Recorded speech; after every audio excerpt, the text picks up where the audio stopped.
Ishvara pranidhanadva.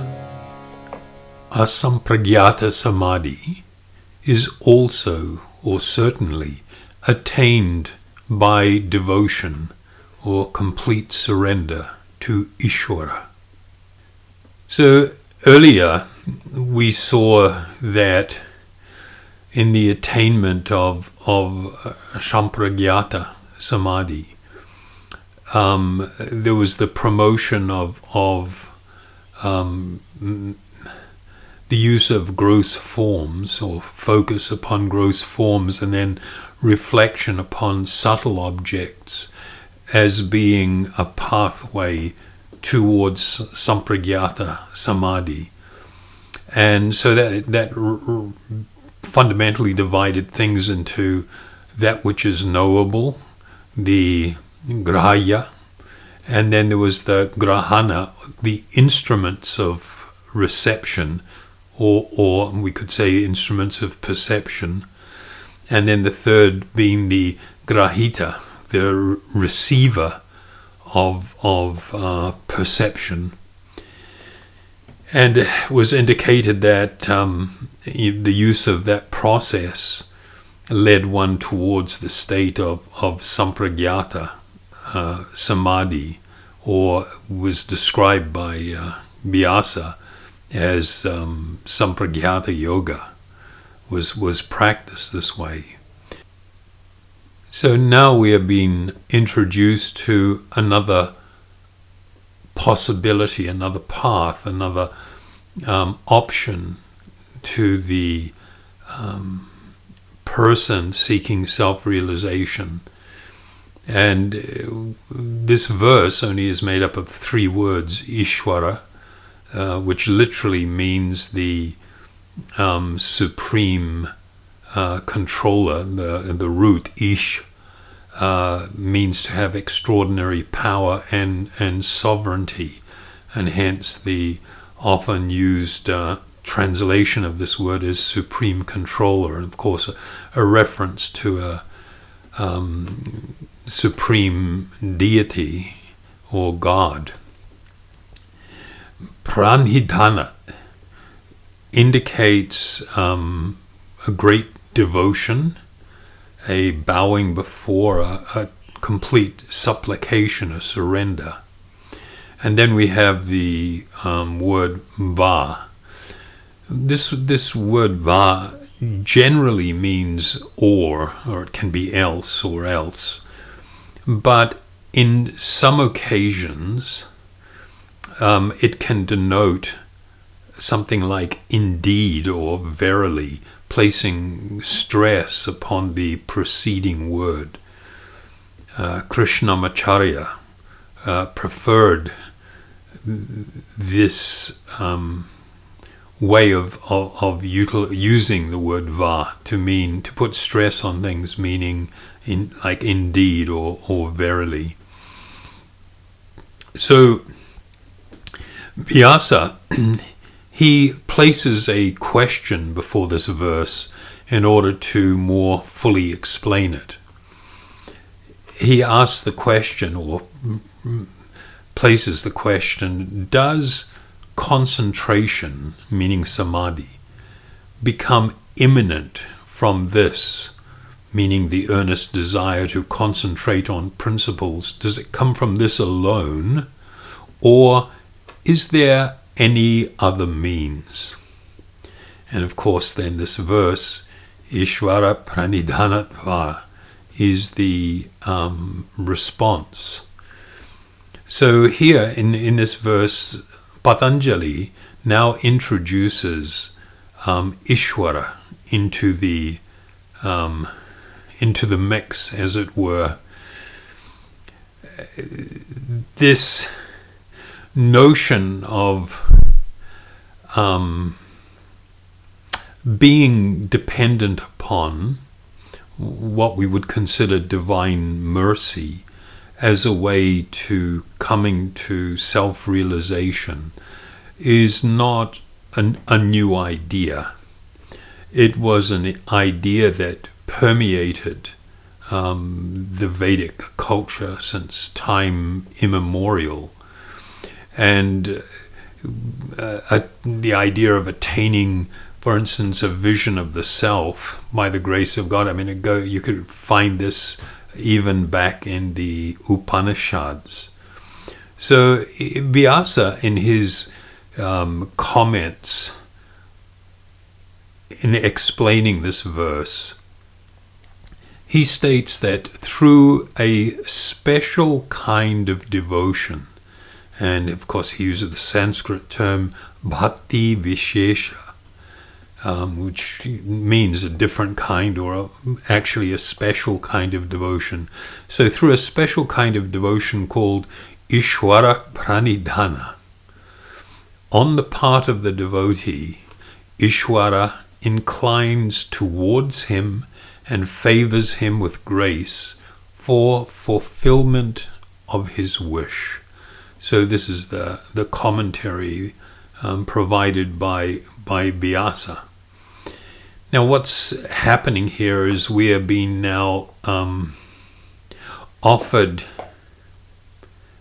an understanding that there are literally two approaches on the spiritual quest. One is described as the ascending path, Aroha Panta, and the other is called the descending process, or the Avaroha Panta. So in the ancient traditions connected with the Vedic culture and yogic teaching, there was this understanding that through one's own qualification, adhikar, by one's own qualification and ability, one can seek to rise to an extraordinary level of spiritual understanding, experience, and realization. But some of our teachers have likened this to someone attempting to climb a mountain. If you are going to attempt to scale Everest or some other great peak in the world, there is a need to have adequate training, high altitude training, know how to use crampons in ice and rock, rope techniques, so many things, so much preparation and personal excellence is needed in order to make it so that one can then what they call assault the mountain, to really launch an attack, as it were, to try and overcome all of the obstacles to rise to the pinnacle. But that idea is applicable with that which is impersonal or has no will of its own. The mountain has no will of its own, as it were. I can attempt to scale it pretty much at my will. If the mountain had a will of its own and chose to move, or was capable of and chose to move, and I had to keep chasing it around, and that prevented me from trying to climb the mountain. Like if I set up a base camp and then rested for the night, and with the intention of beginning to move my gear up the mountain to the first base camp. But in the morning I unzip my tent and I look out, and the mountain has moved 30 or 35 kilometers away. Then I would have to sort of pack up everything and carry all my gear over again to the foot of the mountain, rest with the intention of the next day, setting up a base camp further up the mountain. And in the morning, unzip the tent again, look out, and I see that the mountain has moved now in another direction, another 35 or 40 kilometers. This example or metaphor was used to actually introduce people to an understanding that there were two approaches, an ascending process and what was called the descending process, Avaroa Panta. So with the descending process, there is a focus on the fact that it is only going to be by some special grace, by some special mercy, that I am going to come to a position of any sort of realization. Before we get into talking about that, there has to be an acceptance of the limitations of what we're calling the ascending process.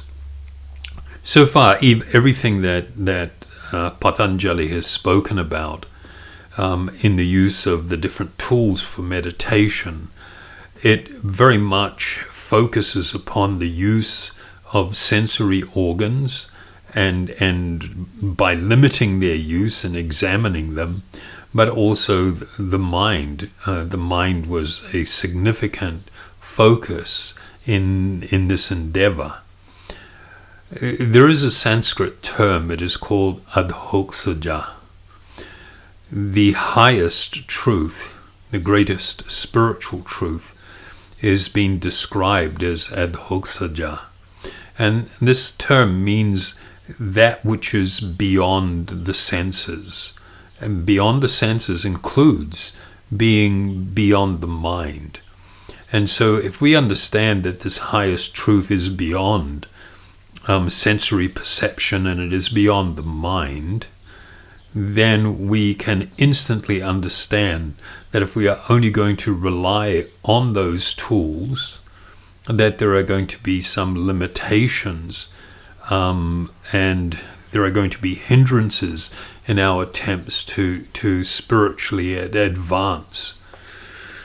So, going back to the descending process, where one understands that I must approach this inward journey, the journey of self-realization, with tremendous humility and a recognition of my own shortcomings and deficiencies, and understand that it is going to be by the agency of some greater power, something much greater than myself, that this intercession or grace is going to be required in order for me to be able to make the necessary spiritual advancement and to have the spiritual vision actually awarded or things revealed to me. So there are so many texts, as I mentioned before, that deal with this idea, and one of them is from the Katha Upanishad, where it states, "Smaller than the small, greater than the great, the Atman, or the Self, is lodged in the heart of every creature. One without desires and free of sorrows sees the majesty of the Self by the grace of the Supreme Being." So this is quite an extraordinary revelation. When we consider or contemplate upon this process of complete and utter self-surrender, pranidhana, as is stated by Patanjali, we see that this word is also, or the root of this word is applied in the Bhagavad Gita, in the 4th chapter, the 34th verse. There is a very famous Bhagavad Gita text that speaks to someone who is actually desirous of coming to know the truth. Just try to learn the truth by approaching a spiritual master. Inquire from him submissively and render service unto him. The self-realized souls can impart knowledge unto you because they have seen the truth. So here we see these two words, pranipat or pad. Pranipat is a word extremely similar. It's a variation of the pranidhana that was spoken of, and it signifies or speaks to complete surrender, the great humble bowing down and approaching someone of a great status. It literally means in the Sanskrit dictionary to throw oneself down before, to bow respectfully to, or to fall prostrate. The other term that's been highlighted here, the pariprasnena. Again, this ena on both of these words indicates the instrumental case. It is through, in this case, submissive inquiry. And then, of course, the next word after that is sevaya, by the rendering of service. And so the information that's given here in relation to how one should practice this process of self-surrender is being clearly described, and it's exactly the same thing that has been advised by Patanjali. He is speaking of it, though, in relation directly to Ishvara, and it was always understood that Guru is an actual representative. He is the representative of this Ishvara. Ishvara is said to also exist within the hearts of all living beings. This feature is called Paramatma, the Supreme Soul, who is different than the Atma, different from the living being. And this form of the Paramatma, who sits within the heart and alongside each living being, is also described as being Chaitya Guru, which means the Guru within, the teacher within.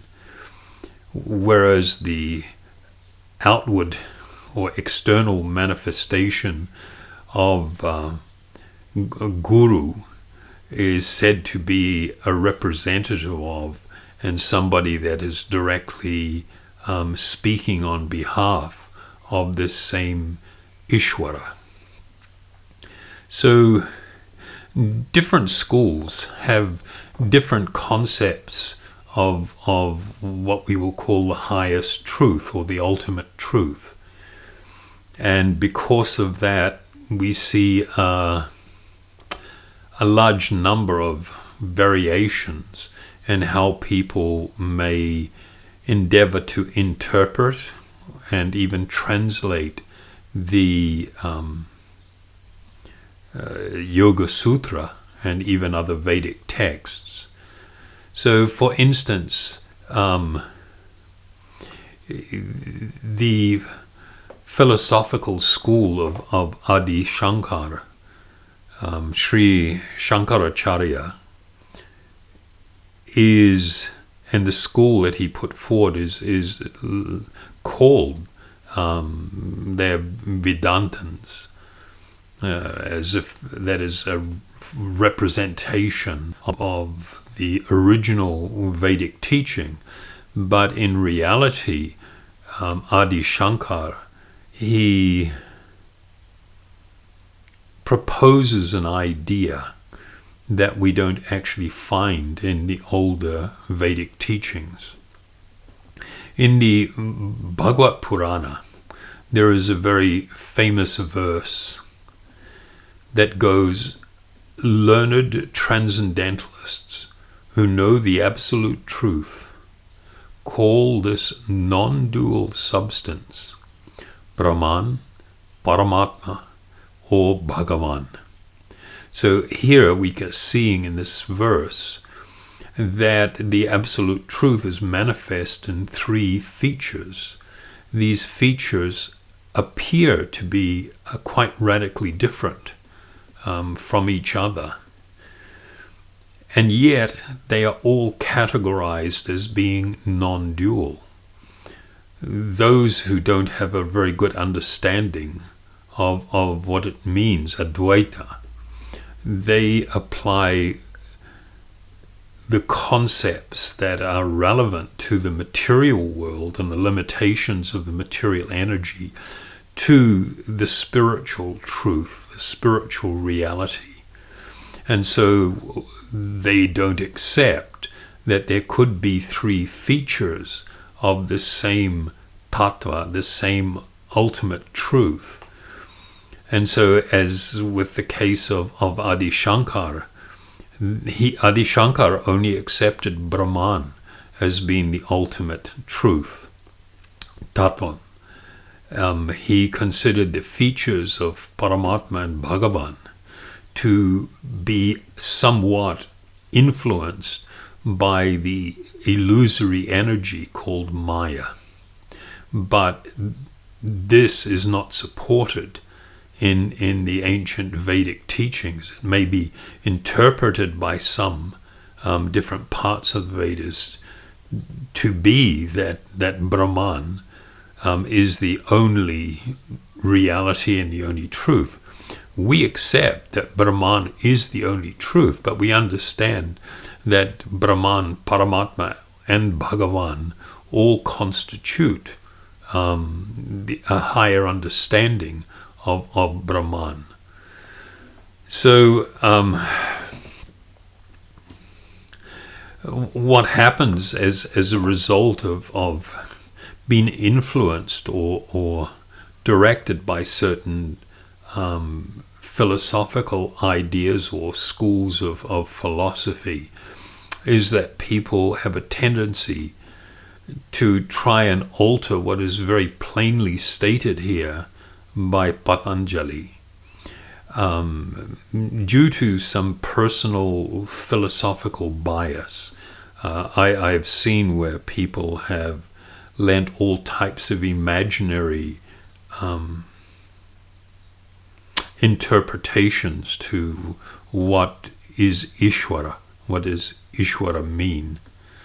So that is a very unfortunate thing, and it leads to confusion in the mind of people that are sincerely wanting to study the practices of yoga and dhyana, meditation. Krishnamacharya was very forthright in stating that attachment to Ishvara, which he also termed as divine, results in a great detachment from this world. And that is a great reality. And so yogis were very much focused upon a cultivation of an inward meditation upon this Ishvara, who manifested to them either as this Paramatma, the Lord within their own heart, and was a great focus of their meditation. And we have countless numbers of texts describing how the yogis would engage in this inward meditation upon Paramatma, and by engaging in that activity become utterly withdrawn from the material world and wonderfully detached and situated very transcendently. So what we learn from this verse is that Patanjali is definitely promoting at least a degree of theistic practice in the Yoga Sutra. He mentions this term Ishvara Pranidhana 3 times in this very brief work, the fact that he mentions it 3 times, it's quite an extraordinary thing, which means that he gives great weight to this particular practice. We know that due to the influence of so many Westerners, and in the Western world there has been a quite high degree of rejection of the idea of some supreme spiritual being or deity. But that is something that has then colored a lot of people's learning and study in yoga. And many of the people from the Western world that in the earlier days went to India to study, they ended up behaving in ways that were quite shocking to people that are from these ancient traditions, like the idea of arguing with a guru and saying, no, I don't accept that, was sort of like unthinkable. And so what you saw was a number of these teachers, and in particular I'm referring to Krishnamacharya here, who then ceased from speaking about these aspects of yoga to people from the West who were coming to learn, because there was an understanding that they just were not able to embrace, understand, or accept this.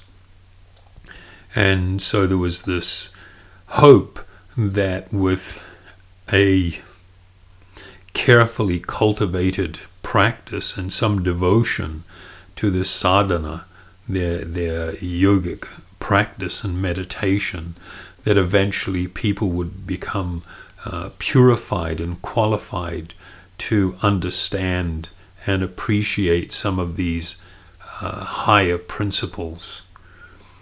So while mentioning the importance of Ishvara Pranidhana, one of the things that we see is Patanjali does not actually speak about how this is done, what this process was, and how this surrender and devotion was actually cultivated, because that was common knowledge. This was from a very ancient tradition and was very much part of the whole yoga system. But he did not feel, for whatever reason, a need to explain in detail how it was done. The Yoga Sutra itself not being an actual manual or a how-to, but he mentioned what was common knowledge and commonly understood and appreciated, as being a very important part. His only reference to the practice of Ishvara Pranidhana will come in a couple of verses from here, or actually on the 28th sutra, where he speaks about how at least there is one practice that he speaks of that forms a major part of this process of Ishvara Pranidhana. Krishnamacharya, while he promoted and spoke of Ashtanga Yoga, he also did speak to some of his more intimate disciples on a process which he said was Satanga Yoga. And this is the 6 limbs. And these 6 limbs of yoga are very much tied to this process of the cultivation of this mood of devotion, great humility and surrender. This is called Saranagati, this very profound surrender of oneself in this great journey of spiritual discovery. we're not going to go into some of these practices in any detail here, since we're focusing on the Yoga Sutra itself. But if you are interested and would like to know more about these processes of bhakti or devotion, then you're most welcome to visit either my YouTube channels. I have a YouTube channel in my name, Acharya Das, and another Facebook page with that deals with some of these other subjects which you might find of interest. Thank you.